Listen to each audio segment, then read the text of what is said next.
एक महीनो में वीजा वधावी से 1 महीना थी वधिक થઈ ગયું याने तारे 27 तारीख ની वापसी रवानगी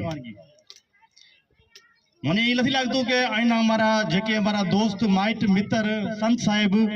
જેકો મને ફોન કરી ટાઈમ ના માજુ રાણારામ સાહેબ મને 10 चक्कर फोन કર્યા છે અને 15 દાડા ચડે મેં એને ટાઈમ આલ્યો મારા ખિસ્સામાં ડાયરી પડી है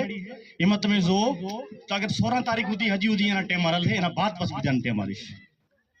મને તકલીફ એ थी અમારું એક ઘર છે હું લુદરિયાનો જમાઈ છું वागर हमारा काका हारो था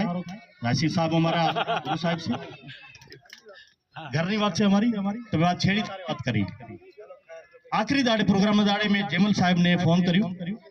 जमल साहब दो खबर प्रोग्राम थाय रहो है तो मैं माथी राबता में सही नहीं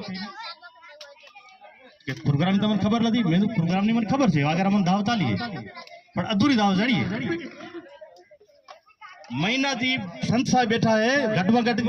घरे मारा नहीं आया फोन में हालवाल नहीं करया संत साहब ने मन घटवा फोन कर के बाबा बापू ने तेड़ी लावजो तो मैंने दावत से खास करी जमल साहब ने कीधु मेहमान आवाल से इंडिया थी तो मैं जब हमारी खबर लेता मन का हमारी खबर से ही नहीं पूरी सिंध ना माना ने खबर थे अनिया ने खबर से ही नहीं डॉक्टर 1 बजे टाइम डॉक्टर गोलनी के बैठा से हमें हवन करे रहा हमें हवन नहीं खबर थी मोटी प्रोग्राम करो पूरा स्टेट में प्रोग्राम में करो तो 10 चक्कर में वागाराम फोन करया से साइसिंग साहबे फोन करया से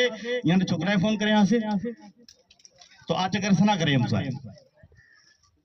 रात ना 9 बजे होती हम इंतजार करो का फोन करवाना माने ना बात खत्म यानी तकलीफ में गाय से हमारे घर में एक परिवार है मैंने पर्सनल की दो तो पर्सनल में अगर बात करो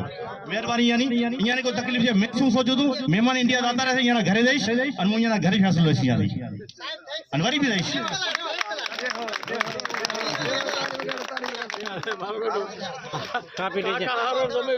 कापी रीजन दीदी राघो